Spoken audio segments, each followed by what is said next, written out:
starting with a new topic known as ventilation. अब ventilation ना environmental का topic है पीएसएम में, और इसका आंसर कैसे लिखना होता है, सबसे पहले एज यूजुअल हमें डेफिनेशन लिखनी होती है।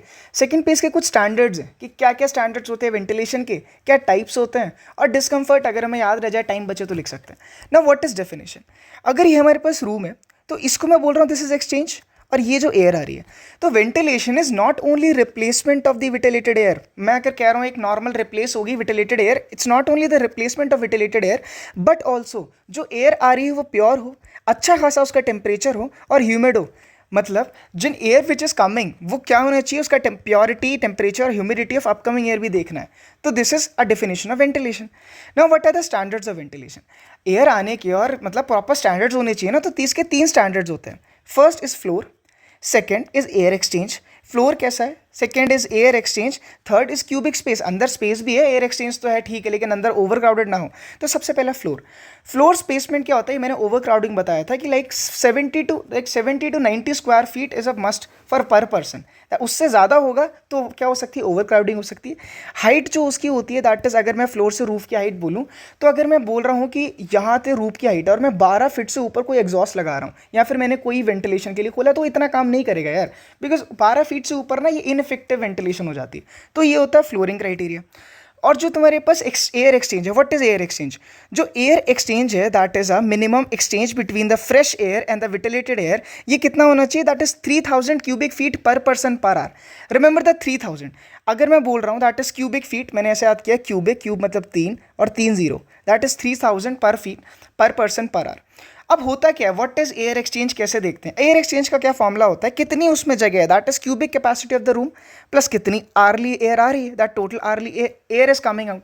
तो इसके कुछ वो होते हैं लाइक क्यूबिक स्पेस में, इसका थर्ड क्राइटेरिया होता है क्यूबिक स्पेस। क्यूबिक स्पेस बताता है अगर इसको मैं डिवाइड करके आंसर मेरा 1 आ रहा है, then it is must be stale air, यार कुछ एक्सचेंज हो ही नहीं रहा, मतलब रूम एक स्टेल एयर आ रही है आराम से, कुछ एक्सचेंज है ही नहीं। इफ मोर देन 6 आ रहा है देन रूम क्या हो जाएगा, ड्राई हो जाएगा।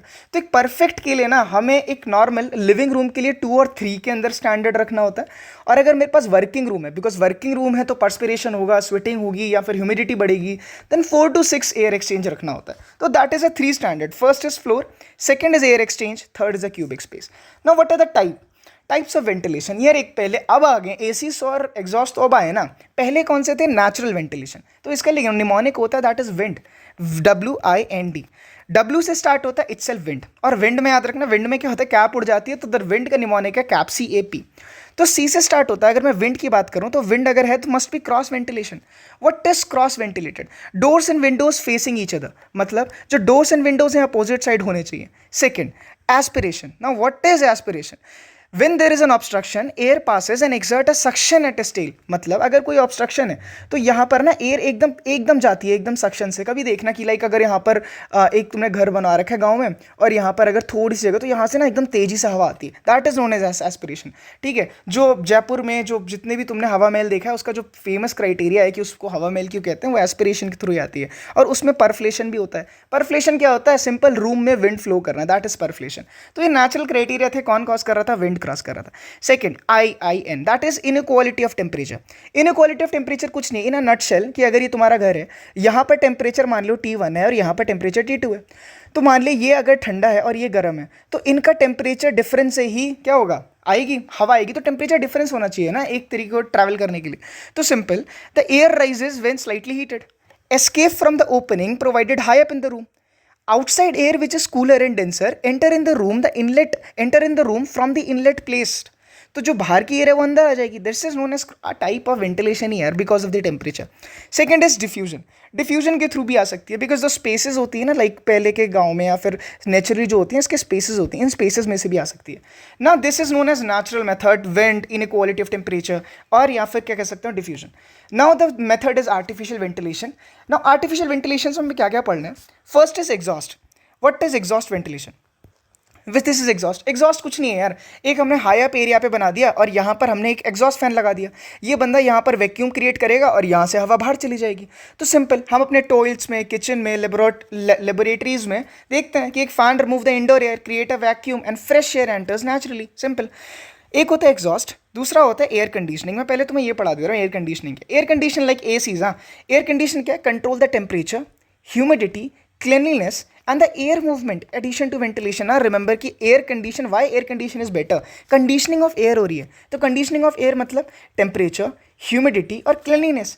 ये एयर कंडीशन का एक क्राइटेरिया भी होता है. इसको हम बोलते हैं ट्रांजिशन रूम. मतलब अगर कोई पर्सन एसी वाले रूम से आया, लाइक यहाँ पर टेम्परेचर बहुत कम था और उसको एकदम बाहर जाना है और यहाँ पर टेम्परेचर बहुत ज़्यादा है, लाइक ये 16 डिग्री से 40 डिग्री में जाना है, तो डायरेक्टली जाएगा यार, तो डायरेक्टली जाएगा, इसको प्रॉब्लम हो सकती है. तो एक रूम होता है, इसको बोलते हैं ट्रांजिशन रूम. सबसे पहले इस रूम में ये वेट कर सकता है, व्हेन, तो इस रूम में वेट करके जा सकता है. तो what is transition room? When there is a temperature difference is a large outside atmosphere and a air conditional room. The transition room is provided to prevent the sudden exposure to the high and low temperature. Simple. This is what a transition room. उसके बाद ना एक आती है plenum ventilation. What is plenum ventilation? यार ventilation तो ठीक है, मान लो कि एयर आ रही है, बट एयर के साथ डस्ट पार्टिकल्स भी तो आएंगे. अगर ये रूम किसका हुआ, अगर ये आईसीयू रूम है, for example this is ICU room, तो ये डस्ट पार्टिकल्स तो नहीं आने चाहिए ना. तो यहाँ पर एक स्पेशल टाइप ऑफ वेंटिलेशन लगाते हैं, इसको बोलते हैं plenum ventilation. What is plenum ventilation? Fresh air is filtered and blown into the room. Creative positive pressure, इसमें एयर को ब्लो करा जाता है ताकि एयर पॉजिटिव प्रेशर बनाए. पॉजिटिव प्रेशर बनाएगा तो बाकी के आउटसाइड के पार्टिकल्स नहीं आ सकते. तो ये कहाँ पर यूज़ होता है? आईसीयूज, फार्मास्यूटिकल रूम्स और थिएटर्स में, ऑपरेशन थिएटर्स में. सिंपल दिस इज कि यहाँ पर एक वेंटिलेशन के थ्रू एयर डाली जाती है और यहाँ पर पॉजिटिव प्रेशर क्रिएट करा जाता है ताकि बाहर के पार्टिकल्स और ना आए. This is what, this is supply और this is plenum ventilation. What is balanced ventilation? Balance मतलब तुम सप्लाई भी अच्छा खासा कर रहे हो, दैट इज तुम सप्लाई कर रहे हो, यहाँ पर क्या है, दैट इज सप्लाई भी कर रहे हो, प्लस तुम्हारी एयर जा भी रही है, तो प्रॉपर बैलेंस्ड होता है. What is balanced? Equal quantity of the air supplied and exhausted. Best control over the indoor. ये जितने भी मॉल्स होते हैं, कमर्शियल बिल्डिंग्स होती हैं, हॉस्पिटल्स होते हैं, उसमें बैलेंस वेंटिलेशन चाहिए. तो in a nutshell I am revising what is definition of ventilation, what are the 3 standards तुम्हें लिखने हैं. उसके बाद नेचुरल एंड आर्टिफिशियल वेंटिलेशन बतानी है. नेचुरल वेंटिलेशन में विंड याद रखना है, विंड की कैप याद रखनी है. आर्टिफिशियल में एग्जॉस्ट, एयर कंडीशनिंग, प्लेनम और balance ventilation, and your answer will be completed. Now we are starting with the next question known as comfort zone. Now what is comfort zone? So comfort zone is defined as a range of effective temperature over which the majority of adult feel comfortable. मतलब एक range of effective temperature होती है जिसमें majority of adult को comfortable feel कर रहा है ना. व्हाट इज मीन्स कि क्या होती है कंफर्टेबल कंडीशंस? तो कंडीशंस बताने से पहले मैं नॉर्मल बता देता हूँ. A comfortable condition are those under which a person can maintain a balance between a production and a loss of heat under the normal temperature without sweating. मतलब ये मैंने क्या बोल दिया, दैट इज कुछ कंडीशंस होती हैं जिस पे अगर बंदा नॉर्मल बैठा हुआ है और उसका जो जितना भी लॉस एंड गेन चल रहा है ना, नॉर्मल फिजियोलॉजिकल स्टेट में चले, ठीक है, ज़्यादा ना चले, दैट इज कंफर्ट जोन की कंडीशंस बताता हूँ. निमोनिक है थार. थार मतलब टेम्परेचर, एच से ह्यूमिडिटी, ए से एयर मूवमेंट और आर से दैट इज रेडिएंट हीट. ये 4 फैक्टर्स होते हैं जो कंफर्ट जोन को बनाते हैं. सबसे पहले टेम्परेचर. अब basic temperature 20 to 25 degree Celsius temperature needed. What is humidity? Here the humidity is relative humidity. 40 to 60% of relative humidity is much comfort. ठीक है. एयर मूवमेंट अच्छा होना चाहिए. वेंटिलेशन पढ़ाया तब भी मैंने बताया था, दैट इज 0.1 to 0.2 मिली that is metre per second. एक जेंटल एयर मूवमेंट तो होना ही चाहिए. Plus radiant heat. ये जो रेडिएंट हीट है ना, ये ना हो तो बढ़िया है, प्लस मॉडरेट होना चाहिए तो ज़्यादा बढ़िया. ज़्यादा होगी तो डिस्कम्फर्ट कर सकती है.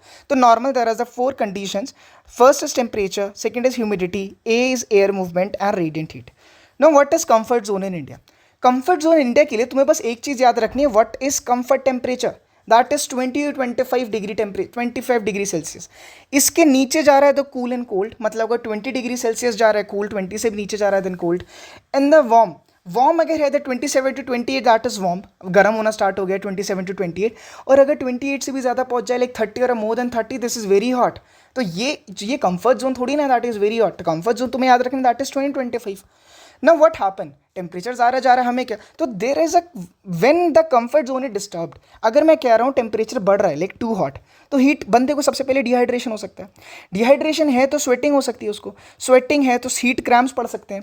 एग्जॉस्ट हो सकता है, वो एग्जॉस्ट होकर वो बेहोश भी हो सकता है, that is heat stroke and syncope. ठीक है. कोल्ड है तो बंदा हाइपोथर्मिया में जा सकता है.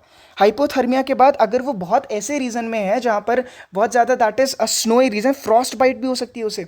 और रिस्पिरेटरी इन्फेक्शंस भी हो सकते हैं, because respiratory infections to cold में हो सकते हैं. That is allowable. अब क्या होता है कि हमारे पास यहाँ तक तो था कंफर्ट जोन का. कंफर्ट जोन में हमें क्या क्या लिखना है, that is definition. Second is conditions क्या क्या हो सकती हैं. Third comfort zone in India. And fourth is a sweat rate. What is a sweat rate? Sweat rate कुछ नहीं होता. एक बंदा था, इसका नाम था मैकार्डल. मैकार्डल ने क्या दिया, that is predicted, he predicted four hour sweat rate कि 1 घंटे में कितना बंदा नॉर्मली स्वेट कर सकता है अंडर द नॉर्मल कंडीशंस। तो उसने बोला P4SR nothing but a prediction for hourly sweat rate.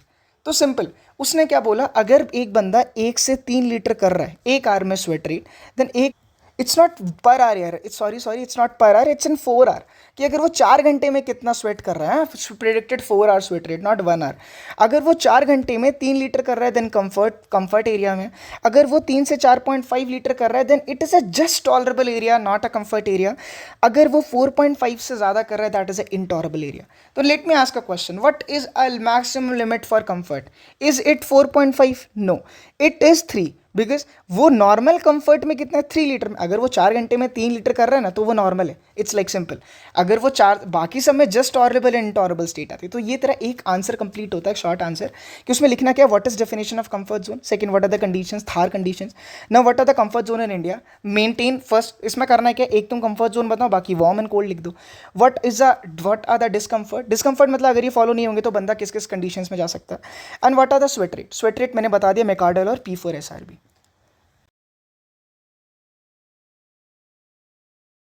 Now we are starting with the new topic of the PSM known as housing standards. Housing standard मतलब तुम्हारा घर कहाँ होना चाहिए। सबसे पहले यार डिपेंड करता है तुम्हारा घर अर्बन में है तुम्हारा घर रूरल में है। तो अर्बन के हाउसिंग स्टैंडर्ड्स अलग होते हैं और रूरल के हाउसिंग स्टैंडर्ड्स अलग होते हैं। हाउसिंग स्टैंडर्ड्स अर्बन के ये टॉपिक होते हैं, सबसे पहले तुम्हारा साइट क्या होना चाहिए, buildup area, walls, roof at the floor, then windows and doors, kitchen, sanitary and cubic space. ऐसे याद नहीं रखना है, याद रखने के लिए दिस इज अ डायग्राम जो तुम्हें याद रखना है। इसको बनाना कैसे मैं पहले बता देता हूँ कि सबसे पहले make the site, this is site. अब साइट क्या होनी चाहिए, दिस इज एलिवेटेड और सब सॉइल जो वाटर है वो बिलो 10 फीट होना चाहिए, मतलब जो सब सॉइल वाटर है ना 10 फीट से नीचे होना चाहिए। उसके बाद make the what, buildup area. ये जो बिल्डअप एरिया जिसमें तेरा घर बनेगा ना, ये टोटल एरिया का 2/3 होना चाहिए, ठीक है। और यहाँ से जो तेरी वॉल्स बनेंगी, दिस इज वॉल्स, ये वॉल्स जो है ये तेरे पास 9 इंच थिक होनी चाहिए। क्यों, बिकॉज मतलब इतना तो चाहिए ना बिकॉज सीपेज ऑफ उस सब चीज़ के लिए। उसके बाद क्या बनता है, दैट इज रूफ।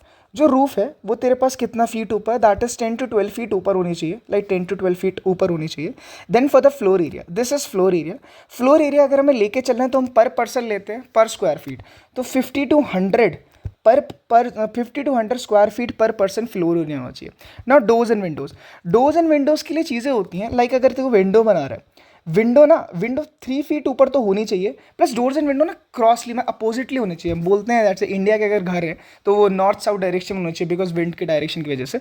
बट अगर नहीं भी है तो विंडो 3 फीट ऊपर हो, और डोर्स एंड विंडोज़ को अगर मैं दोनों को जोड़ दूँ तो जो एरिया बने that is 40% of total floor area, इतना होना चाहिए। किचन के लिए एक निमोनिक होता है नोन एज SID। अब मैं निमोनिक बता ही देता हूँ, दैट इज, इसका मतलब होता है किचन सेपरेट होना चाहिए, प्लस इम्परवियस फ्लोर होना चाहिए, मतलब अच्छा खासा नीचे फ्लोर होना चाहिए, और ड्रेनेज मतलब किचन के अच्छे से सप्लाई भी होनी चाहिए, वाटर सप्लाई, वरना बर्तन वर्तन कहाँ धुलेंगे। उसके बाद लास्ट दैट सैनिटरी चाहे घर के अंदर हो चाहे बाहर हो, बट हो सैनिटरीज होने चाहिए। Cubic space like more than 500 cubic space पर स्क्वायर फीट पर पर्सन लिखता है ये। तो हम टोटल देख लेते हैं, रिवाइज कर लेते हैं क्या क्या हुआ। सबसे पहले दैट इज साइट, ये हमारे पास साइट है, एलिवेटेड होनी चाहिए। उसके बाद हमारे पास क्या था, buildup area 2/3 of total area होना चाहिए। फिर हमारे पास क्या था, वॉल्स थी जो कि 9 इंच की होनी चाहिए। फिर हमारे पास रूफ था। फिर हमारे पास क्या था, रूफ के बाद हमने कितना बोला, that is up to 10 to 12 feet ऊपर होना चाहिए। रूफ के बाद हमारे पास था विंडोज एंड डोर्स। तो windows that is 20%, 1/5 of floor area होना चाहिए, plus height should not be more than 3 feet यार, क्योंकि ना प्रॉपर वेंटिलेशन नहीं हो पाती। और यहाँ पर एक और चीज़ लिखते हैं, दैट इज विंडो और डोर क्रॉस वेंटिलेटेड हो, मतलब आप अपोजिट होने चाहिए। किचन होना चाहिए, सैनिटरी होना चाहिए, और cubic space more than 500 square feet per person होना चाहिए। This is urban. अब हम आते हैं रूरल के लिए। रूरल के लिए इतने नहीं होते, रूरल के लिए यार कुछ ही होते हैं, लाइक रूरल के लिए क्या, एक बिल्डअप एरिया हो, कुछ रूम्स हो, किचन हो और विंडो हो, और सैनिटरी और कैटल शेड हो अगर रूरल में। तो बिल्डअप एरिया कितना होना चाहिए, सबसे पहले यहाँ पर साइट तो ठीक है, तब बिल्डअप एरिया जो होता है ना वहाँ पर 2/3 था, किसमें, अर्बन में। यहाँ पर 1/3 ऑफ टोटल एरिया चलेगा। क्यों, वाई 1/3, क्योंकि यार रूरल में ना आंगन बड़े होते हैं, केटल्स भी होते हैं, तो इतना बड़ा वो घर नहीं बनाते। रूम बेसिकली 2 लिविंग रूम तो हो, बाकी 2 लिविंग रूम से ज़्यादा हो जाए कोई प्रॉब्लम नहीं है, बट 2 लिविंग रूम तो हो, एक किचन होना चाहिए, और किचन घर के अंदर ही हो और सेपरेट हो, अच्छा खासा फ्लोर हो। जो विंडो एंड एरिया है वो सेम ही वो चलेगा, that window is 10% of floor area. ठीक है, किसमें 10% ऑफ फ्लोर एरियाज में विंडोज़ होने चाहिए, और सेम क्राइटेरिया विंडो 3 फीट से ज़्यादा ऊपर ना हो तो बढ़िया है। सैनिटरी वेल्स, अब देखना उसमें ना रूलर्स में सैनिटरी वेल्स होते हैं, ट्यूब वेल्स होते हैं, तो उसका ना कुछ क्राइटेरिया होता है, लाइक वो ज़्यादा पास ना हो, वरना जो इसका वेस्ट होगा, रूलर का वेस्ट होगा, वो इसको इन्फेक्ट कर देगा, या सॉरी मतलब इसको हाँ क्या पॉल्यूट कर देगा। तो ये 0.5 मील मतलब हाफ मील दूर होना चाहिए क्या सैनिटरी वेल्स, और अगर केटल और है तो घर में ही है तो 25 फीट तो दूर होने चाहिए केटल शीट। तो इसका जो कुल मिला के बात थी that what is built up area, कितने रूम किचन होना चाहिए, विंडो तो सेम ही था, इसमें दो चीज़ ऐड हुई दैट इज सैनिटरी वेल और कैटल शेड। यहाँ तक हमारा जो ये वाला आंसर है that is what are the housing standards, ये कंप्लीट होता है। The topic known as overcrowding. अब ओवर क्राउडिंग में हमें अगर पूछा जाए तो आंसर कैसे लिखना होता है, फर्स्ट इज हमें डेफिनेशन लिखनी होती है what is over crowding, second what is a need of over crowding. यार हम कितने भी रहें हमारी मर्जी, लेकिन नीड क्या है इसकी over crowding social point of view से, प्लस इसका क्राइटेरिया क्या है, 3 क्राइटेरिया क्या है, तो इसके अंदर हमें ओवर क्राउडिंग की डेफिनेशन लिखनी होती है। मैं 2 एक्स्ट्रा क्राइटेरिया बताऊंगा, उसमें लिखो तो याद है तो भी बेटर है, नहीं तो भी बेटर है ना। Over crowding, what is over crowding, over crowding exist when the number of the person living in the given space is more than what space can reasonably accommodate for the healthy living। मतलब कि अगर space 5 लोगों की है, मान ली space कितने लोगों की है, 2 लोगों की है, तो अगर उसमें 5 लोग रह रहे हैं तो ओवर क्राउडिंग है ना। तो ये हेल्दी लिविंग के लिए जितनी स्पेस चाहिए प्लस कितने लोग उसमें रह रहे हैं, अगर उससे ज़्यादा रह रहे हैं तो ओवर क्राउडिंग है। No starting what is a need of overcrowding, कि हमें ज़रूरत क्या है, मतलब हम कितने भी रहें, तो यार जितनी भी हमारे पास इन्फेक्शंस होते हैं, फॉर एग्जांपल टीबी हो गया, एक्यूट रेस्पिरेटरी इन्फेक्शन हो गया और मीजल्स हो गया, उनका स्प्रेड ज़्यादा हो सकता है अकॉर्डिंग टू दी डेटा, कि अगर हमारे पास 1 ईयर तक टीबी के पेशेंट के साथ रहेंगे ना तो 1 TB patient can contact 10 more TB patient, तो ये सेकेंडरी और इन्फेक्शन फैला सकता है। उसके बाद increase psychological stress and irritability, यार बहुत मतलब एकदम रहते तो साइकोलॉजिकल स्ट्रेस वैसे ही बढ़ता है, साइकोलॉजिकल स्ट्रेस बढ़ता है तो बंदे को नींद भी नहीं आती, स्लीप रेस्ट और प्राइवेसी तो वैसे ही हर्ट हो रही है, प्लस रिड्यूसेस प्रोडक्टिविटी, ऑब्वियस बात है ना। For productive life person needs a free psychology, मतलब साइकोलॉजिकल स्ट्रेस से वो फ्री होना चाहिए, सिंपल। तो जो चीज़ें हैं for example infection, psychological stress, privacy, productivity और associated with poverty and housing, इन सब के लिए क्या चाहिए होता है, मतलब अगर ओवर क्राउडिंग होगी तो ये सब का ना मतलब बढ़ जाएंगे ये सारे। बेसिक प्रिंसिपल्स क्या क्या होता है, बेसिक प्रिंसिपल्स की ज़रा मतलब नहीं है, अगर हमें आंसर लिखना है तो what is a factor affecting over crowding. Factor मतलब सबसे पहले होता है स्पेस, अगर किसी का घर छोटा है तो कह सकता हूँ अगर घर छोटा है तो ओवर क्राउड हो सकता है, मतलब एरिया ही छोटा हो, स्मॉल साइज। सेकंड, अगर एरिया एडिक्वेट है बट वहाँ पर रहने वाले ज़्यादा है, for example large family size. और और क्या होता है that is poverty in the low income. Urban areas and rural areas में प्रॉब्लम ये है कि जो urban poverty and low income भी हो सकती है, क्यों, क्योंकि हमने देखा है स्लम एरिया, हमने स्लम एरियाज देखे हैं। स्लम एरिया क्यों होते हैं, because they migrated from X to Y. तो अगर ये माइग्रेशन चलेगा between the rural and urban migration, that lead to the overcrowded ना, बिकॉज जगह तो उतनी ही है, लोग आके ऐड हो जा रहे हैं। तो व्हाट आर द 3 क्राइटेरियाज, हमने क्या क्या डिस्कस कर लिया। व्हाट इज द डेफिनेशन हमने देख ली, कि what are the Y matters हमने देख लिया, क्यों चाहिए इन्फेक्शन के लिए, इन्फेक्शन ना बढ़े, इन्फेक्शन, स्ट्रेस, प्राइवेसी, प्रोडक्टिविटी और पुअर हाउसिंग, और क्या क्या फैक्टर्स हैं हमने वो भी देख लिए। अब आते हैं 3 क्राइटेरियाज पे, जो मेन 3 क्राइटेरियाज होते हैं। The first criteria is a person from room criteria, मतलब तुम्हारे घर में कमरे कितने हैं प्लस तुम्हारे घर में लोग कितने हैं, मतलब एक कमरे में कितने लोग रह सकते हैं वाली बात होती है।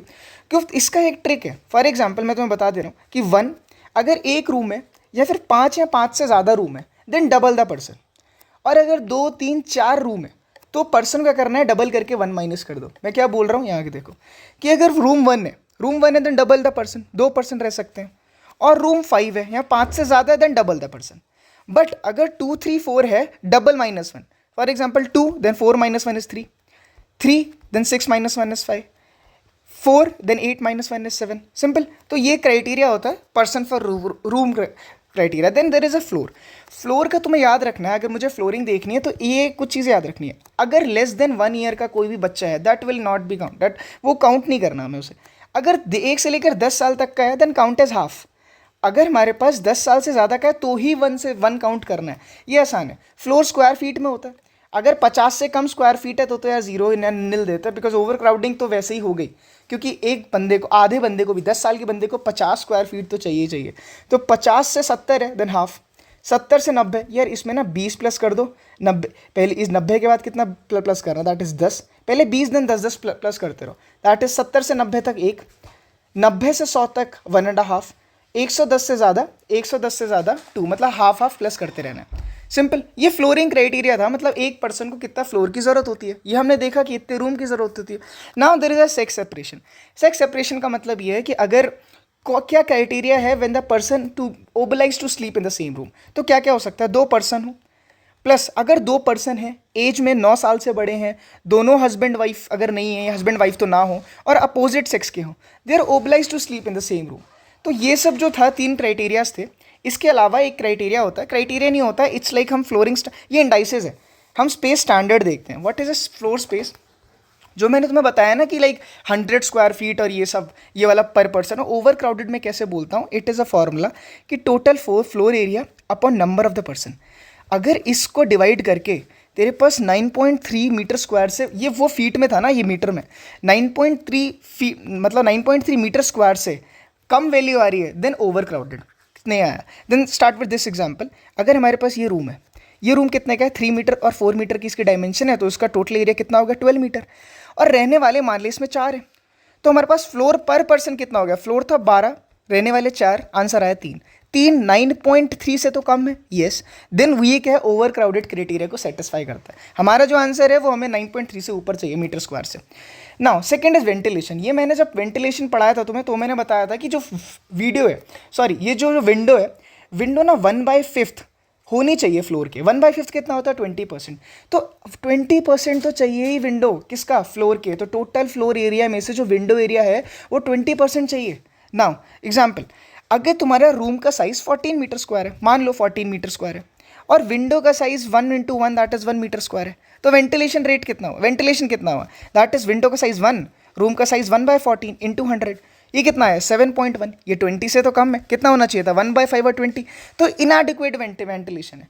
ठीक है, यहाँ तक तुम्हारा ओवर क्राउडिंग क्राइटेरिया कंप्लीट होता है। हमने क्या देखा, what is definition, why it is matters, what are the 3 criterias हमने देखे, floor room criteria, floor criteria और सेक्स सेपरेशन क्राइटेरिया, प्लस हमने एक देखा मीटर स्क्वायर में क्या कौन सा criteria, that is floor spacing और ventilation criteria. Now we are starting with a new topic known as air pollution. Air pollution is easy topic, right? But we don't know how to write an answer. तो it's a write and perfect answer of a 10 marker. Go with सबसे पहले क्या होता है, कोई भी source हो सकता है। ये सोर्स कैसे हमें पता चला ये सोर्स है यार, कैसे पीछे, तो कुछ इंडिकेटर्स हो सकते हैं, प्लस यहाँ से फैलाने वाली कोई चीज़, कुछ पॉल्यूटेंट्स हो सकते हैं, प्लस इसका इफेक्ट यहाँ देखने को मिल सकता है, और अगर हम रहें तो हजार्ड भी देखने को मिल सकता है। तो right an answer in same way, right source first, then what are the indicators, what are the major air pollutants, then effects, then hazards. उसके बाद जो टॉपिक्स आते हैं, दैट इंडोर एयर पोल्यूशन और प्रिवेंशन और डिसइंफेक्शन, ये तो लिखने ही है। ठीक है, प्रिवेंशन और disinfection PSM very important. Now we are starting with the topic, what are the source. Source कोई भी चीज़ के मैं बोल रहा हूँ, चाहे नेचुरल हो सकता है, चाहे वो ह्यूमन मेड हो सकता है। Natural source for example go with higher to lower. अगर मैं सबसे ऊपर बात करूँ then go with the lightning first. अगर लाइटनिंग कैसे, अगर लाइटनिंग सोर्स है कहीं पर उसने कर दिया, देन वॉल्केनिक इरप्शन हो सकता है, फॉरेस्ट फायर हो सकता है, फॉरेस्ट से नीचे क्या हो सकता है, डस्ट स्टॉर्म्स हो सकते हैं, डस्ट स्टॉर्म, और क्या हो सकते हैं, सी स्प्रेज और पोलन ग्रेन्स। ठीक है, डिकेइंग ऑफ ऑर्गेनिक मैटर, ये सारे क्या है, that is air pollution of what, air pollution of natural source. इसमें से कुछ याद रहें तो बढ़िया। एंथ्रोपोजेनिक और ह्यूमन मेड सोर्स, अरे इससे याद रखो, फॉर एग्जाम्पल एक घर है, घर के ऊपर चिमनी है, तुमने कार लेके तुम इंडस्ट्री में काम कर रहे हो, तुम वहाँ गए, तो सबसे पहले व्हाट इज हाउस, हाउस से निकलने वाले हो सकते हैं domestic fuel burning. Second, chimney से जो सोर्स हो सकता है, चिमनी कहीं की भी हो सकती है, इंडस्ट्री की कहीं की भी। थर्ड, तुम कहाँ गए, बाहर गए ना कार लेके, तो कार में फ्यूल कंजप्शन से जो भी तुम्हारे पास वो निकल रहा है वो हो सकता है। फोर्थ, तुम किधर गए, इंडस्ट्री, दैट इंडस्ट्रियल वेस्ट हो सकता है। उसके बाद अगर तुमने कार में अगर सिगरेट अगर स्मोकिंग वोकिंग करी है, दैट इज नहीं करनी चाहिए, बट अगर करी है then use of alcohol and solvent and chemicals भी हो सकते हैं। तो ये तुम्हारे पास कितने हैं, that is a human source. उसके बाद तुम्हारे पास आता है व्हाट आर द इंडिकेटर्स, कि कैसे पता चल रहा है कि एयर पोल्यूशन है। Then go with what, go with that, अगर मैंने याद करा है that is go with mnemonic, that हम सब लोग ना पीसीबी के स्टूडेंट हैं, तो go with mnemonic like that. P से फिजिकल इंडिकेटर्स, सी से केमिकल इंडिकेटर्स, बी से बायोलॉजिकल इंडिकेटर्स, एच से हेल्थ इंडिकेटर्स एंड ई से environmental indicators. Go with the health indicators, so go with the physical indicators. Physical मतलब example है कि अगर corona में क्या हुआ था, कोरोना में हमने बोला कि हमें बर्फ के पहाड़ यहीं से देखने को मिल रहे हैं। वाई, बिकॉज वहाँ से dust, smoke, fumes, mist, hedge, जितना भी सब कुछ है वो कहाँ से सेडिमेंट हो गया था, क्योंकि लोग बाहर ही निकल रहे थे। ठीक है, तो जितना भी ये सब फिजिकल इंडिकेटर्स होते हैं, जो भी तुम्हें नेकेड आई से दिख रहे हैं, नहीं भी दिख रहे हैं, odour, taste and colour, these are the physical indicators. Now come with the chemical indicators. Chemical indicators जितने भी फैक्ट्रियल वेस्ट है, like SO2 sulphur dioxide, NO2, carbon monoxide, ozone, lead, hydrocarbon, ये सारे जो भी केमिकल इंडिकेटर्स है ना, इसका मैं तुम्हें निमोनिक भी बताऊंगा बाद में, ठीक है। लाइक इसका जो केमिकल इंडिकेटर्स हैं ये इंडिकेट कर देते हैं।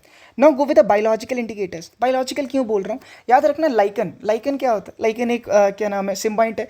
Lichen as a micro organism और वो बहुत अच्छा बायोलॉजिकल इंडिकेटर्स है। लाइकन अगर कहीं पर ग्रोथ कर रहे हैं तो वहाँ पर पोल्यूशन नहीं होती।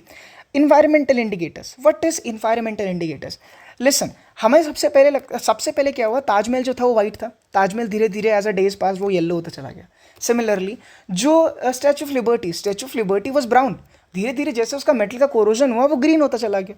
तो इसमें जो इन्वायरमेंट की वजह से जो भी कोरोजन ऑफ मेटल होता है, या कोई भी चीज़, corrosion of any metal, corrosion of any substance, और मतलब विजिबल रिडक्शन अगर देखने को मिल रही है, डैमेज टू वेजिटेशन मुझे देखने को मिल रही है, that is environmental indicators. Simple. Health indicators क्या हो सकते हैं, और हेल्थ इंडिकेटर्स कुछ नहीं है, अगर एक पर्टिकुलर एरिया में मान लो एक सीओपीडीज या फिर रिस्पिरेटरी के केसेस बहुत बढ़ने लग गए और उस एरियाज में इंडस्ट्रीज भी हैं, then that must be a probable cause ना, कि इंडस्ट्री से जो भी स्मोक निकल रहा है वो हेल्थ को डिट्रॉय कर रहा हो। एग्जैक्टली। तो the increase in respiratory symptoms, rise in OPDs and IPD cases, that is out patient department और in patient department, increase in morbidity and mortality can lead to the health indicators. तो in a nutshell go with the physical, chemical, biological, health and environmental indicators. Now go with the major air pollutant. इसको पढ़ाने के लिए ना मैं ये chart नहीं, एक मैं तुम्हें निमोनिक बताऊंगा। इट्स लाइक तुम्हें सिर्फ एक ये हाइड्रोकार्बन और SO2 याद रखना है। नाउ व्हाट इज रिलेटेड, ये है क्या, सी से स्टार्ट तुम्हें याद करना है। सी से कार्बन मोनोऑक्साइड, कार्बन डाइऑक्साइड और कैडमियम, ठीक है। एच से क्या है, एच से दैट इज हाइड्रोकार्बन और H2S gas. What with S से SO2 याद रखना है। ओ क्या है, ओ से तुम्हें ओजोन याद रखना है और NO2 याद रखना है, अगर O2 से याद रख लो। व्हाट इज, मतलब कि टू क्या है, two is a two type of particulate matter जो तुम्हें एयर में सस्पेंड देखने को मिलते हैं। One is a fine and second was a coarse. तो एयर पोल्यूटेंट तुम्हें 1 2 3 4 5 6 7 8 9 10, इट्स लाइक तुम्हें इससे याद हो गया। लाइक सी से क्या, carbon monoxide, carbon dioxide, cadmium. H से हाइड्रोकार्बन एंड H2S, एस से सल्फर डाइऑक्साइड, ओ से ozone and NO, and two type of particulate matter, that is a fine and coarse. तो सिंपल। अभी कुछ points हैं जो तुम्हें याद रखने तो रख लो कि क्यों ये एयर पोल्यूटेंट क्या क्या कराते हैं। Go with an ozone. Ozone क्या होता है ना, ओजोन ब्रोंकियो कॉन्स्ट्रिक्शन कराती है। और हमारे पास जो तेरे पास नाइट्रोजन ऑक्साइड है, that is NO, that is bronchial hyper secretion और हाइपर एक्टिविटी, यहाँ पर hyper sensitivity reaction of bronchial कराती है, ब्रोंकस। SO2 एस्थमा और COPDs जितनी भी डीज हैं वैसे करा सकती है। हाइड्रोकार्बन याद है कि लाइक नीमोकोनियोसिस वाली डीज जितनी भी हो सकती हैं, दैट इज लंग कैंसर कराता है। Asphyxia, carbon monoxide, cherry red appearance, और ये क्या कर सकती है, हीमोग्लोबिन के साथ बाइंड करके एस्फिक्सिया करा सकती है। और हमारे पास जितने भी ये सब तुम्हें याद रखना है, ये सब ना ऑक्यूपेशनल डिजास्टर्स में तुम पढ़ोगे ज़्यादातर, ठीक है। तो दिस इज अ निमोनिक कि तुम्हें एयर पोल्यूटेंट में तुम्हें क्या क्या याद रखना है। देन गो विद की ना कम टू दिस टॉपिक ना, what are the effects of air pollution, कि एयर पोल्यूशन के इफेक्ट्स क्या क्या हो सकते हैं। तो अगर मुझे इफेक्ट्स देखने एयर पोल्यूशन के, अगर तुम्हें ऐसे डिफाइन करना है कि अगर मुझे इनहेल करना है तो आइज में इरिटेशन हो सकती है, कंजक्टिवाइटिस हो सकता है। नोज में क्या हो सकता है, नोज से वाटरी इरिटेशन और सिक्रीशंस आ सकते हैं, होता है नहीं, लाइक एलर्जी हो सकती है ना, एलर्जी में हमारे पास वाटरी रनिंग नोज आ सकती है। नोज के नीचे क्या होता है, दैट इज थ्रोट में क्या है, सोर थ्रोट हो सकता है, गला बैठ जाता है कभी कभी, हाँ। और उसके बाद क्या है, दैट इज यहाँ से नीचे गया और this is what, it is respiratory, that what is lungs में जितनी भी asthma, that is cough, dyspnoea, bronchitis, asthma, पर लंग के फंक्शंस रिड्यूस होना, दैट इज COPDs, और लंग कैंसर्स के भी रिस्क बढ़ सकते हैं। इट्स लाइक रिस्क बढ़ सकते हैं।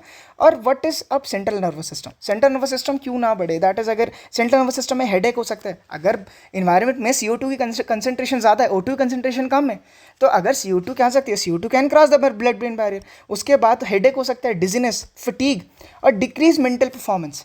कार्डियोवैस्कुलर में क्या हो सकता है यार, कार्डियोवैस्कुलर में दोनों चीज़ हो सकती हैं। लाइक कार्डियोवैस्कुलर में हाइपरटेंशन भी हो सकती है, इस्चेमिक हार्ट डिजीज भी हो सकती है, एरिथमिया एंड स्ट्रोक भी हो सकता है। अगर तुम्हें इतने याद रहें तो बहुत हैं। Other than that is premature birth, immune suppression, इतना ज़्यादा जरूरी नहीं है। दैट इज आइज में क्या है, नोज में क्या है, थ्रोट में क्या है, respiratory infection, CNS and cardiovascular.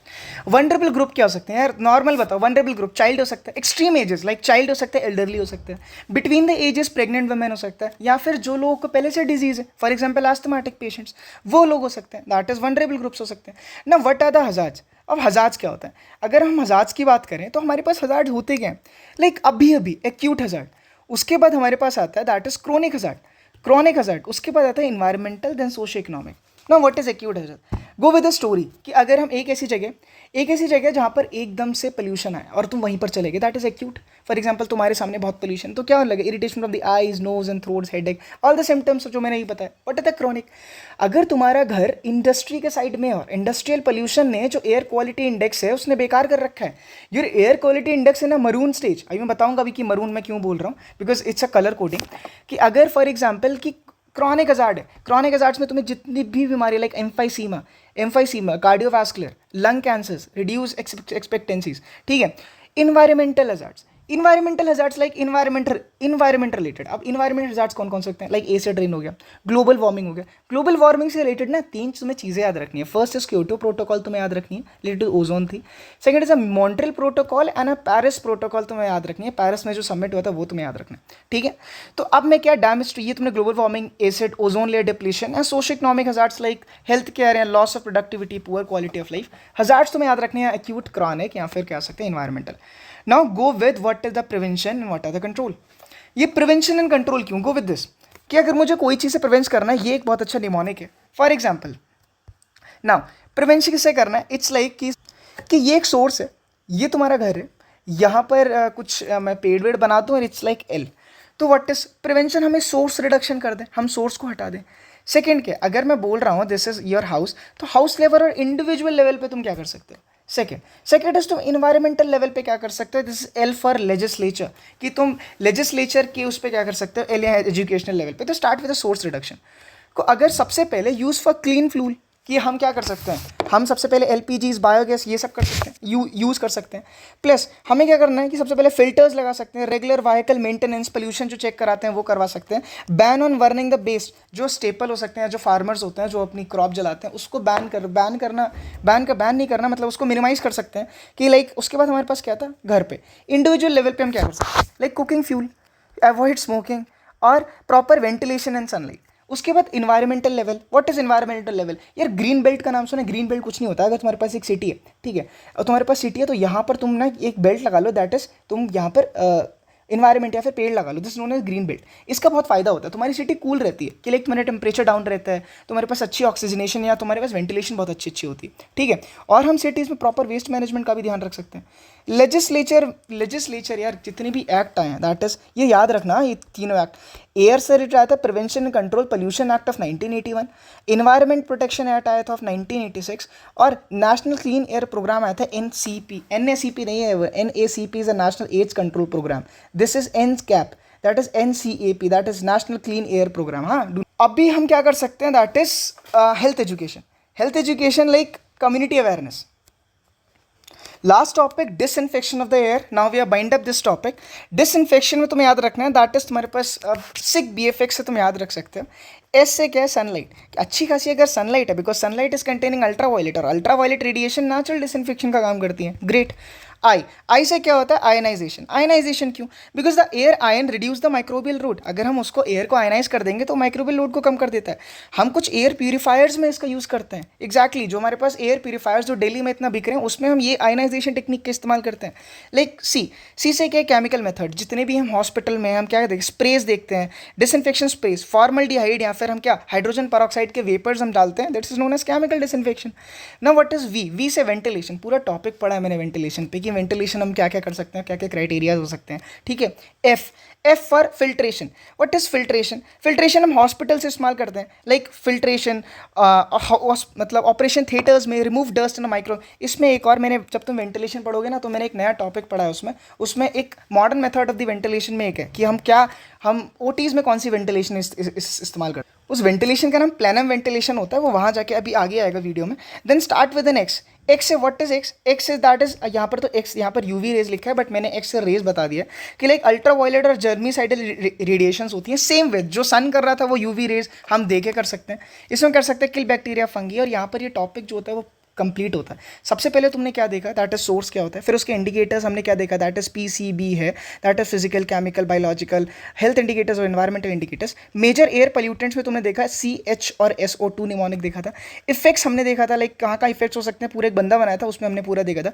Hazards में हमने देखा था एक्यूट हजार्ड्स हो सकते हैं, क्रॉनिक हजार्ड्स हो सकते हैं, और हमारे पास बहुत सारे हेल्थ हजार्ड्स हो सकते हैं। और हमारे पास इंडोर हमें डिसइंफेक्शन देखा था कि डिसइंफेक्शन हमें कैसा कैसा, डिसइंफेक्शन हमने देखा, दैट इज सिक BFX हमने देखा। प्रिवेंशन कैसे करना है तो हमने अब देखा था कि सोर्स हटाना है, प्लस हमें अपना सेल्फ प्रिवेंशन करना है, इन्वायरमेंटल प्रिवेंशन करना है, लेजिस्लेचर, और ई से दैट इज एजुकेशनल। तो ये पूरा एयर पोल्यूशन तुम्हारा नॉइस पोल्यूशन। इट्स ऑल्सो तुम्हारे 10 नंबर में भी आ सकता है, 5 नंबर में भी आ सकता है। तो इसको लिखते कैसे कि सबसे पहले तो नॉइस पोल्यूशन के तुम्हें सोर्स लिखने होते हैं कि कहाँ कहाँ से ही आ रखा है।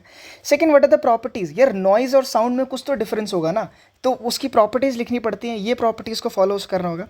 प्लस रेंज लिखनी होती है कि क्या रेंज है।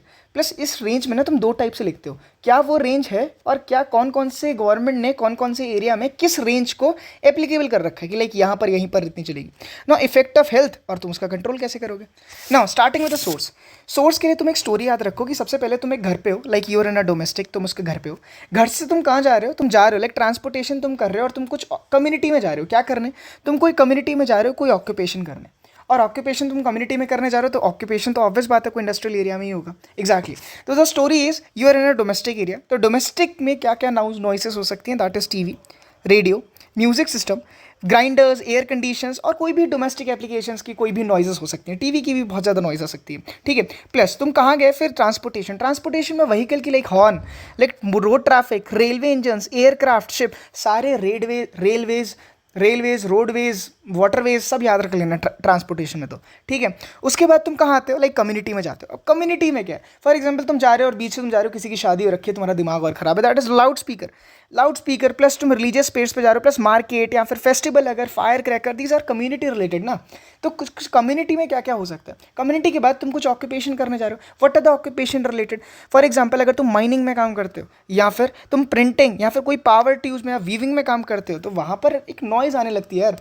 तो वहाँ पर और उसके बाद तुम क्या, कोई इंडस्ट्रियल एरिया में बताने की कोई ज़रूरत नहीं। Industries produce a much noise, heavy machineries, power plant, factories, workshop, ये पूरा एक सोर्सेज होते हैं। तो start with the domestic, to the transportation, then to the community for occupation, then industrial. What are the properties. यार कोई भी noise के लिए ना कुछ चीज़ होती है, that is noise pollution is the presence of unwanted, undesirable, excess sound in the environment. या मैं आसान भाषा में कहूँ, कोई भी साउंड एक नॉइज़ बन सकती है अगर वो प्रॉपर प्लेस पे नहीं है। या फिर मान लो कि मैं क्लासरूम में बैठे हो और तुम्हें यस चिल्लाना है, तुम लुलू चिल्ला रहे हो, तो दैट इज़ एक नॉइज़ होगी ना वो। तो दैट इज़ प्रॉपर प्लेस पे नहीं है, proper intent, like proper place या फिर जहाँ होनी चाहिए वहाँ वो नहीं है, दैट इज़ अगर वो अनवांटेड है।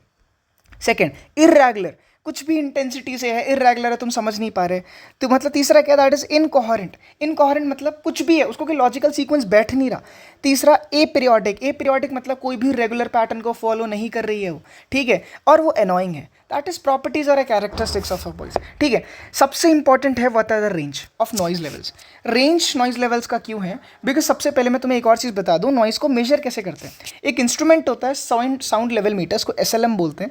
यूनिट उसकी डेसिबल होती है। डेसिबल एक एम्पलीट्यूड की यूनिट है, ठीक है। फ्रीक्वेंसी की यूनिट हर्ट्ज है, ठीक है। डेसिबल क्या है, लाउडनेस ऑफ साउंड को जो यूनिट होती है डेसिबल, फ्रीक्वेंसी की होती है हर्ट्ज, ठीक है। अब मैं तुम्हें बताता हूँ पेन थ्रेशोल्ड, मैं तुम्हें थोड़ा लेट पढ़ाऊंगा, दैट इज अब क्या होता है, कितना डेसिबल से ऊपर है। तो तुम याद रखो कि अगर 60 डेसिबल तक कोई नॉइज है तो वो एक्सेप्टेबल है, 60 तक एक्सेप्टेबल है, 90 के बाद वो हार्मफुल हो जाएगी। कि लाइक फॉर एग्जांपल अगर 10 to 20 इट्स लाइक विस्परिंग, तुम किसी के कान में बोल रहे हो वेरी फेंट। Like 20 to 40 it's like a quite residential area और लाइब्रेरी में तुम बोल रहे हो लाइक ये पहन देते ना, it's like very comfortable noise. 40 to 60 is a normal conversation in office, और जैसे मैं तुम्हें पढ़ा रहा हूँ तो 40 to 60 और acceptable. But if it is a 60 to 70, it's a बस ट्रैफिक और a vacuum cleaner, it is annoying यार, बिकॉज वो ज़्यादा टाइम के लिए नहीं हो सकती। 70 to 80 हार्मफुल हो सकती है। क्या 70 to 80 ऑलवेज हार्मफुल है, नहीं, but for the prolong period, if the noise for the prolong period, the 70 to 90 can be the loud traffic, can be the factory, can be the tractor, can be harmful. 90 से ऊपर तो भाई hearing risk होता ही है। 99 night clubs हो सकते हैं, जितने भी बजाज स्कूटर लिखा है, इट्स लाइक रॉक बैंड हो सकता है। और 110 से 130 तक ये जो होता है, फॉर एग्जांपल जितने भी जेट है, फायर क्रैकर्स, और 130 से ऊपर तो पेन स्टार्ट हो जाता है। वैसे तो 120 डेसिबल से 140 डेसिबल तक पेन स्टार्ट होता है। इन अ नटशेल मैं तुम्हें बता दूं, 60 तक एक नॉइज एक्सेप्टेबल है, 90 तक वो एक्सेप्टेबल नहीं है, बट प्रोलॉन्ग पीरियड तक रहे तो वो पेन कॉज कर सकती है, 90 के बाद तो वो हार्मफुल है ही। हार्मफुल है तो किन किन कंडीशंस में, इफेक्ट कैसे हैं वो, हार्मफुल कैसे है? क्या वो ऑडिटरी इफेक्ट डाल सकता है? ऑफकोर्स ऑडिटरी इफेक्ट डाल सकता है। क्या वो नॉन ऑडिटरी इफेक्ट डाल सकता है? डाल सकता है। मेंटली डिस्टर्ब कर रहे हैं एक इंसान को। Auditory effect, go with an external internal और मिड एरिया। सुनने का ऑर्गन कौन सा? ऑर्गन ऑफ कॉटा है।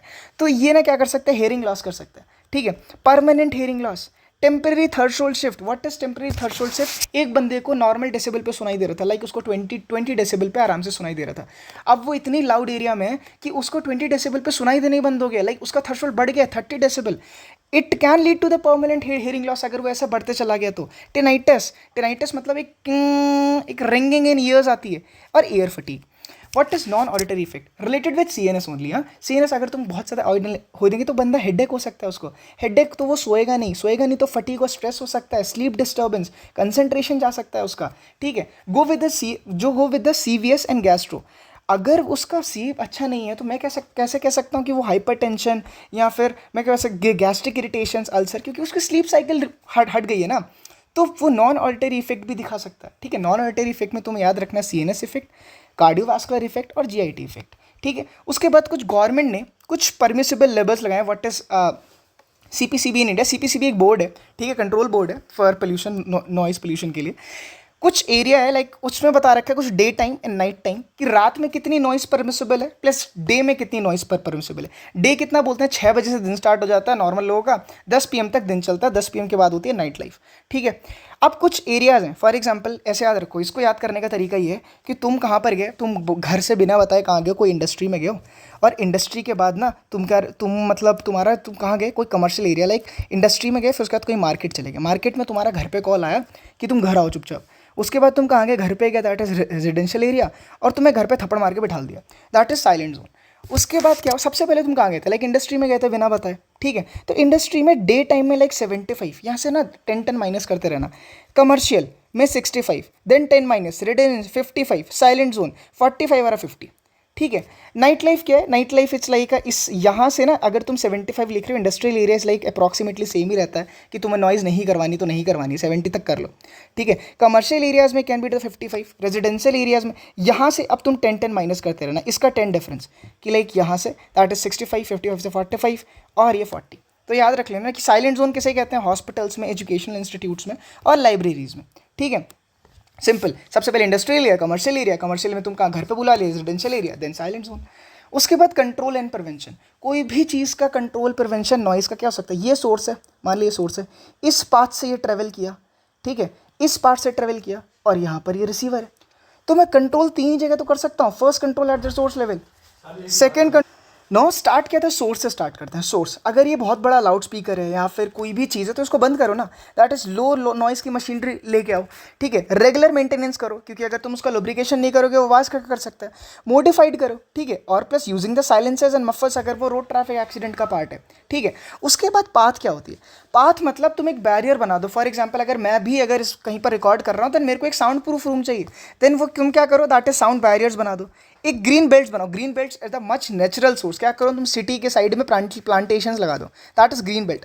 और proper layout and planning, this is known as along the path. Now at the receivers अगर कोई बंदा गाना ही सुनना चाह रहा है, बहुत तेज आवाज में सुनना चाह रहा है, देन यूज द हेडफोन ना, like personal protective device like ear plugs, ear muffs दे दो। ये गानों के लिए नहीं, अगर कोई बंदा माइनिंग में भी काम कर रहा है देन वो ईयर मफ्स लेके आए, ये गवर्नमेंट प्रोवाइड करेगी, दैट ईयर मफ्स और ईयर प्लग्स। यहाँ पर वहाँ पर जो भी वहाँ की अर्गोनॉमिक्स होगी वो प्रोवाइड करेगी कि लाइक लिमिटेड एक्सपोजर टाइम, यहाँ पर ये like limited exposure, like health education होना चाहिए कि इतना ही काम करना है, प्लस नॉर्मल मेडिकल चेकअप।